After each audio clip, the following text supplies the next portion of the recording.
Oke, bismillahirrahmanirrahim. Assalamualaikum warahmatullahi wabarakatuh. Selamat malam. Kami dari kelompok 3 dengan studi kasus PT Java Plan Indonesia akan mempresentasikan hasil dari kerja kelompok kita berupa laporan tugas besar. Di sini kita dari kelas SI 4402 dengan saya Octaviana Zahra dengan NIM 12022044260.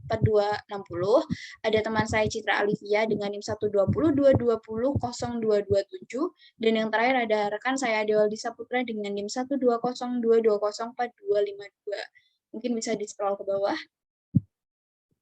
Untuk halaman selanjutnya di sini ada kata pengantar, ada daftar isi, ada daftar gambar, dan juga yang terakhir ada daftar tabel. Kita langsung masuk ke mungkin pertama. Di sini ada pendahuluan mengenai latar belakang. Nah, di sini kita menjelaskan mengenai apa itu rekayasa proses bisnis gitu. Jadi kayak rekayasa proses bisnis merupakan cara di mana organisasi mempelajari proses bisnis mereka saat ini dan mengembangkannya untuk metode baru dan meningkatkan produktivitas, efisiensi, biaya, dan operasionalnya gitu. Jadi RPB ini untuk menjadi landasan utama dalam pengembangan proses bisnis yang ada di perusahaan. Terus gagasan utama dari kita memilih ini karena kita mengetahui bahwasanya orang Indonesia tuh lagi tren-trennya, lagi marak-maraknya yang namanya gaya hidup sehat. Lalu di sini ada salah satu tokoh yang memutuskan untuk membuat suatu namanya bisnis herbal, yaitu seorang Junius Raharjo. Dia merupakan seorang pionir sekaligus CEO dari PT Java Plan Indonesia, yaitu PT yang akan kita angkat dalam tugas besar kita ini. Nah, di dalam PT Java Plan Indonesia ini ada seperti semacam probis atau proses bisnis yang bisa kita kulik dan bisa kita jadikan landasan dalam tugas proses bisnis kita. Mungkin bisa scroll ke bawah lagi. Nah, di sini ada rumusan masalah akan dijelaskan oleh rekan saya, silakan.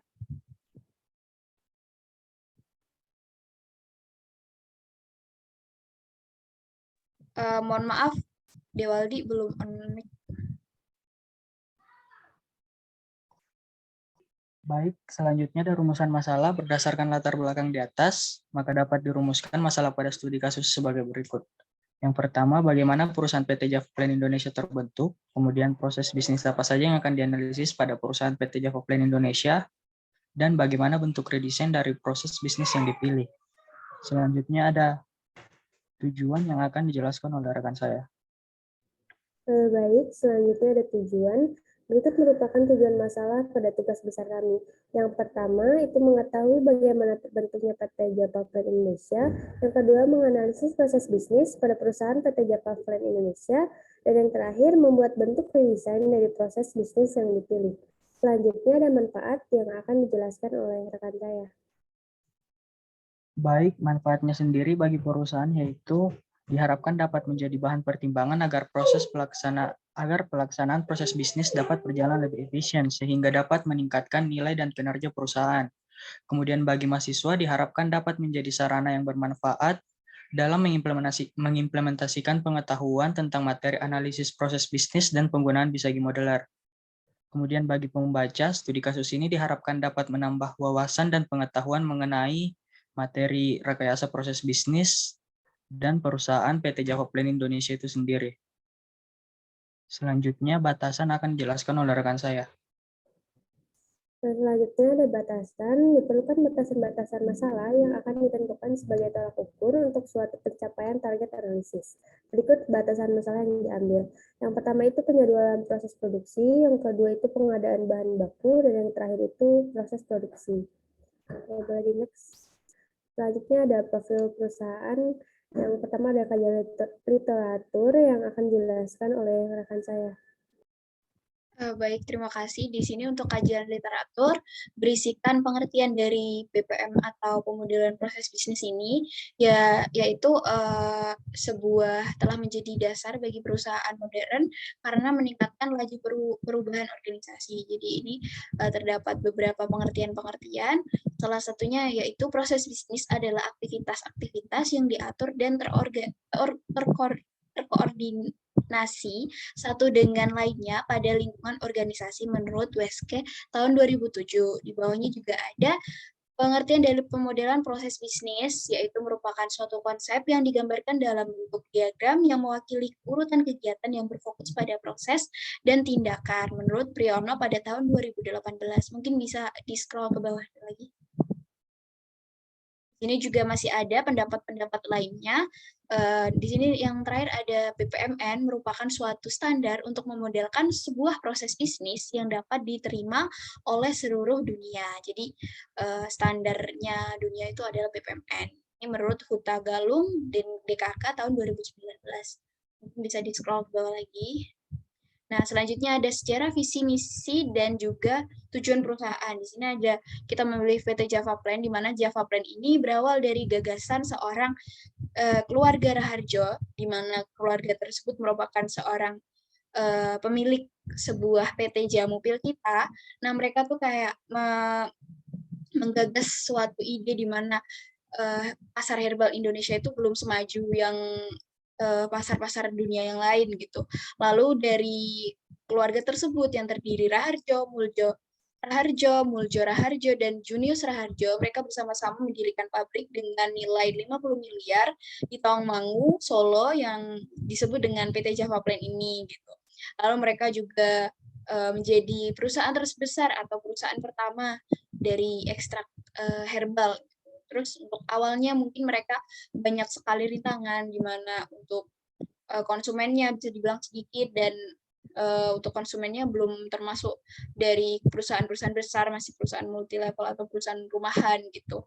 Dan mereka pun mencoba untuk menyentuh pasar global, di mana mereka akhirnya menjadi perusahaan yang mengekspor 60%-nya itu di pasar global dan sisanya baru di pasar lokal. Mereka mulai masuk ke negara-negara Amerika dan lain-lainnya. Untuk visinya, sebagai provider herbal asli Indonesia berstandar internasional, dan misinya membawa jamu herbal asli Indonesia ke pasar internasional. Mungkin bisa dilanjut. Baik, selanjutnya ada struktur organisasi. Di sini pertama ada komisioner, dan kemudian di bawahnya ada presiden direktur, kemudian di bawahnya lagi ada direktur. Di bawahnya direktur terdapat berbagai manajer seperti marketing manager, sales manager, HRD and GA manager, kemudian QC manager, QA manager, purchasing manager, production manager, PPIC manager, technical manager, finance and administration manager, dan accounting and tax manager. Kemudian di bawah manajer terdapat struktur organisasi tersendiri seperti konsultan, staff, spy, dan lain-lain. Kemudian ada value chain yang akan dijelaskan oleh rekan saya. Baik, selanjutnya untuk value chain, boleh keluar lagi.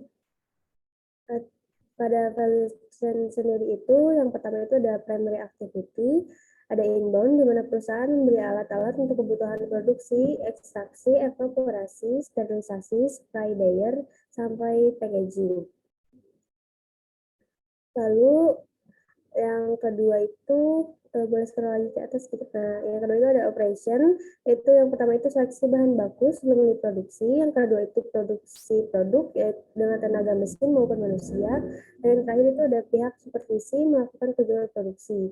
Lalu selanjutnya itu ada outbound logistik, di mana outbound logistik itu ada ekstraksi higienis, pengemasan, dan pengiriman distribusi. Lalu selanjutnya ada marketing and sales, salah satunya itu banner. Dan selanjutnya itu ada service, yang salah satunya itu ada to extract manufacturing, dan to evaporation, dan selanjutnya. Lalu selanjutnya ada supporting activities, yang pertama itu ada quality control, yaitu mencakup beberapa aspek seperti kesterilan bahan baku dan kelengkapan dokumen persyaratan. Selanjutnya ada Human Resource Management, yaitu dukungan dari SDM yang handal dan berkualitas. Selanjutnya ada Teknologi Management, yaitu di mana perusahaan menyediakan layanan teknologi seperti mesin berteknologi canggih, website, dan sosial media. Dan yang terakhir ada Procurement, di mana perusahaan membeli alat-alat atau mesin untuk kebutuhan produksi, ekstraksi, evaporasi, sterilisasi, spray dryer, sampai packaging. Lalu selanjutnya ada proses portofolio yang akan dijelaskan oleh rekan saya. Baik, terima kasih Citra. Di sini ada proses portofolio dari Java Plan, di mana ada 3 probis. Untuk probis yang pertama, memiliki atau proses penjadwalan produksi memiliki import test 85, health 65, dan feasibility 75%. Kenapa import testnya tinggi? Hal ini dikarenakan kepentingan dari proses penjadwalan ini tidak kalah penting dengan proses-proses yang lain, karena untuk menunjang ke kelancaran suatu proses produksi gitu. Untuk health-nya kenapa 65? Karena kita berpendapat dalam prosesnya itu masih banyak pembuangan waktu atau efektivitas dan waktunya bisa dibilang terlalu rendah ataupun bertele-tele. Untuk yang terakhir ada feasibility-nya kenapa 75%? Karena kita beranggapan prasarana yang telah diberikan perusahaan sudah lumayan cukup untuk memadai pada proses tersebut. Selanjutnya ada proses pengadaan barang di mana importance-nya 90, health-nya 85, dan feasibility-nya 85%. Untuk persentase 90 untuk importance, dikarenakan dalam proses ini merupakan proses tonggak awal kita dalam proses produksi. Jadi untuk importance-nya sangat tinggi ya teman-teman. Untuk selanjutnya, health-nya kenapa 85%? Karena proses pengadaan barang sudah bisa dibilang efektif dari pengamatan kita gitu. Untuk feasibility-nya kenapa 85%? Karena kelayakannya bisa dibilang sudah bagus, mungkin karena emang dari standarnya merupakan perusahaan yang bisa dibilang pioner untuk perusahaan herbal lokal ya. Untuk selanjutnya kan untuk proses produksi importance-nya sangat tinggi 95% dengan health 87 dan feasibility 93%. Kenapa bisa tinggi? Karena importance-nya karena proses produksi merupakan proses yang paling bisa dibilang paling krusial dalam sebuah perusahaan. Karena jika tidak ada proses produksi, maka perusahaan tersebut tidak akan jalan gitu. Untuk health-nya kenapa 87%? Karena menurut kami dari segi standarnya sudah termasuk baik. Mungkin karena cerminan tadi yang bisa dibilang perusahaan paling pioner untuk herbal lokal gitu. Yang terakhir, kenapa feasibility-nya 93%? Kita melihat bahwasannya kelayakan mulai dari prasarana sampai ke SDM-nya bisa dibilang sangat memadai. Bisa di-scroll ke bawah lagi untuk gambar dari proses portofolionya. Nah, di sini kita bisa lihat importance untuk yang atas dan health untuk yang ke kanan. Jadi, semakin ke kanan semakin bagus health-nya, semakin ke atas semakin bagus importance-nya gitu. Di sini ada low, medium, dan high. Dan bisa kita lihat bahwasannya pada penjadwalan termasuk low, pengadaan bahan termasuk medium, dan juga produksi termasuk high ataupun yang paling penting dan juga paling bagus untuk health-nya. Mungkin bisa lanjut ke bawah. Nah, untuk proses business existing akan dilanjutkan oleh rekan saya, silakan. Baik, selanjutnya ada proses business existing. Nah, di sini terlihat gambar BPMN dari proses business existing, proses penjadwalan produksi. Boleh ke bawah lagi? Baik, di sini itu langsung ke deskripsinya, di mana aktivitasnya itu dimulai dari jenis orderan. Nah, jenis orderan itu sendiri terdapat dua macam. Yang pertama itu jenis maklon, dan yang kedua itu jenis orderan biasa. Di mana jenis orderan maklon itu merupakan jenis orderan di mana supplier itu memberikan bahan baku untuk diproses, sehingga PT Java Plan hanya perlu memproses bahan bakunya itu saja. Dan untuk orderan biasa itu PT Java Plan sendiri yang menyediakan bahan baku tersebut. Pada proses jenis maklon itu sendiri terdapat beberapa proses yang salah satunya itu di mana proses supplier atau customer itu mengirimkan dokumen-dokumen seperti dokumen COA, sertifikasi halal, dan MSDS untuk diverifikasi apakah bahan itu baik atau tidak. Dan untuk orderan biasa itu prosesnya itu pihak PPIC akan melihat stok produk kepada data stok produk yang tersedia.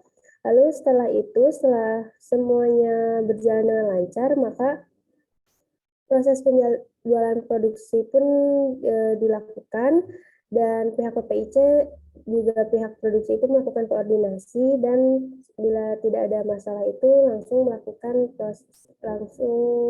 dapat melakukan proses produksi dengan lancar. Baik, selanjutnya oleh rekan saya.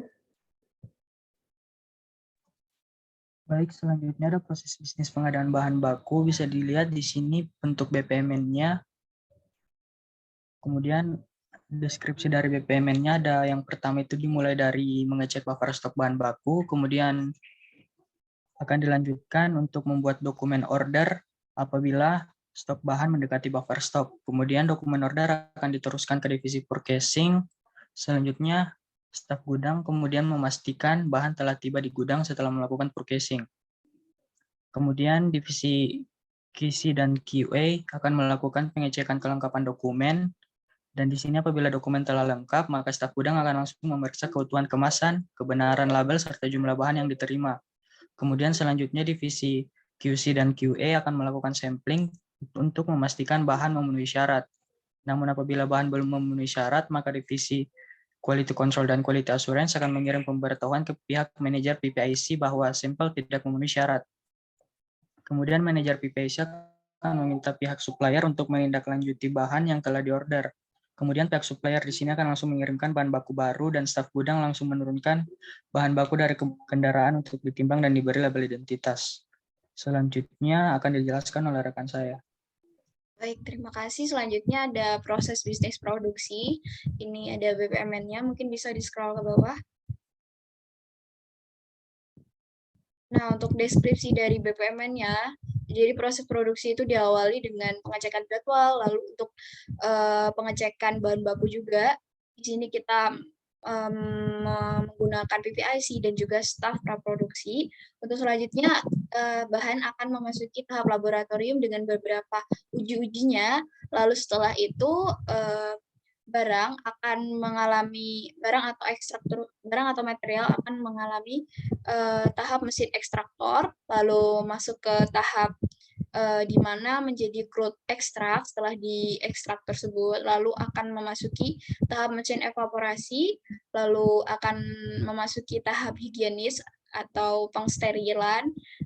Setelah itu akan menjadi powder ataupun pasta, liquid, atau sekadar konsentrat sesuai dengan customer-nya, keinginan customer-nya apa, lalu melewati proses purifikasi dan solvent separasi, lalu memasuki proses di mana kita atau ekstraknya disterilisasi lagi selama 2 detik, dan yang terakhir setelah disterilkan akan dikeringkan dengan mesin VBD atau vacuum belt drying selama barang tersebut menjadi suhu 20 derajat Celcius gitu. Lalu produk dari ekstrak tersebut siap untuk di-packing. Mungkin bisa scroll ke bawah lagi. Nah, di sini ada analisis dan redesign yang akan dijelaskan oleh rekan saya. Silakan. Baik, selanjutnya ada analisis kualitatif. Pada analisis kualitatif ini kita akan melakukan analisis dari aktivitas-aktivitas berdasarkan klasifikasi aktivitas. Klasifikasi aktivitas itu sendiri terdapat 3. Yang pertama itu ada value added atau VA, yaitu mencakup proses penting yang mengubah input menjadi output serta dapat menguntungkan pihak luar. Dan selanjutnya ada BVA atau business value added, di mana sebagai pendukung dari sebuah proses bisnis untuk mendapat input atau output. Dan yang terakhir ada NVA atau non-value added, di mana itu tidak memberikan keuntungan dan nilai pada proses maupun pada pihak luar. Dapat dilihat di sini terdapat beberapa klasifikasi dari aktivitas. Contohnya yaitu yang pertama itu memeriksa jenis orderan yang tersedia, yaitu klasifikasi BVA, karena sebagai pendukung lancarnya proses bisnis. Dan seterusnya itu kita klasifikasikan ya. Boleh dilanjut.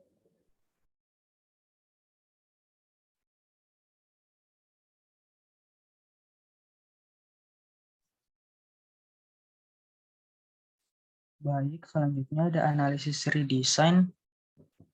Bisnis proses redesign adalah desain ulang terhadap proses-proses dalam perusahaan untuk meningkatkan kinerja proses dengan terlebih dahulu melakukan analisis terhadap proses bisnis yang sedang atau telah berlangsung di dalam perusahaan. Pada analisis redesign, kami melakukan redesign pada proses bisnis penjadwalan proses produksi. Karena berdasarkan portofolio yang sudah kami buat, proses penjadwalan produksi berada di bawah proses lainnya atau low. Sehingga untuk meningkatkan hal tersebut, kami melakukan redesign pada proses bisnis penjadwalan proses produksi. Dapat dilihat pada tabel 4.4 analisis redesign proses bisnis kami. Yang pertama ada task level dengan aktivitas menerima dokumen persyaratan, dan yang kedua memeriksa dokumen persyaratan yang menggunakan activity composition atau berjalan masing-masing. Kemudian alasan redesign kami yaitu untuk membuat waktu menjadi lebih efisien dengan possibility, possible, atau mungkin untuk diimplementasikan.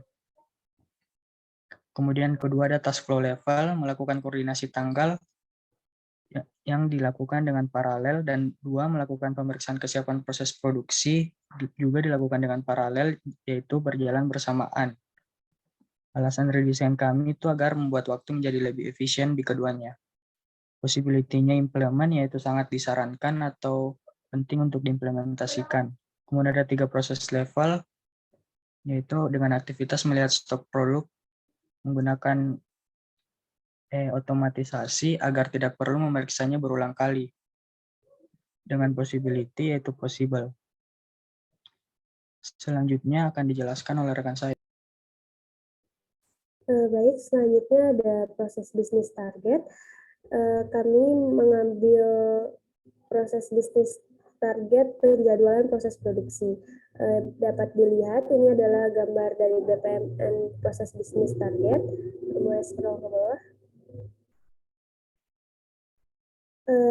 Nah, pada deskripsi ini, pada proses bisnis target itu sendiri, kami melakukan redesign pada poin kelima, yaitu menyatukan aktivitas dari menerima dan memeriksa dokumen. Yang awalnya itu menerima dan memeriksa dokumen itu terpisah, karena kami berpikir itu akan membuang waktu, jadi kami memutuskan untuk menyatukan aktivitas tersebut. Dan selanjutnya pada poin ke-17, di mana pihak PPIC dan pihak produksi akan melakukan koordinasi tanggal dan pemeriksaan kesiapan produksi. Nah, pada poin 17 ini kami melakukan paralelism, yaitu melakukan eksekusi pada kedua aktivitas tersebut. Yang asalnya itu aktivitas ini terbelah, jadi kita itu ngelakuin koordinasi tanggal dulu baru pemeriksaan kesiapan. Jadi kami berpikir itu membuang waktu juga, jadi kami lakukan paralelism. Lalu selanjutnya ada analisis performance. Boleh ke bawah.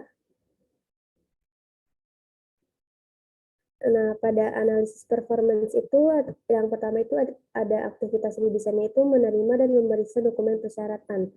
Nah, di sini itu terdapat time yang plusnya, sedangkan yang lainnya itu netral. Nah, time plusnya itu kenapa? Karena bila aktivitas ini disatukan, maka akan membuat waktu menjadi lebih efektif dan efisien. Boleh ke bawah lagi.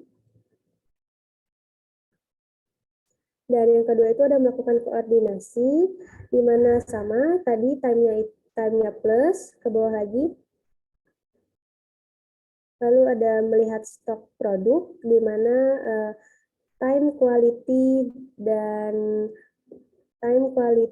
cost-nya itu plus, di mana yang pertama itu cost-nya itu akan mengurangi biaya, quality-nya itu akan membuat proses produksi semakin siap dilakukan, dan time-nya itu akan membuat waktu menjadi lebih efektif dan efisien.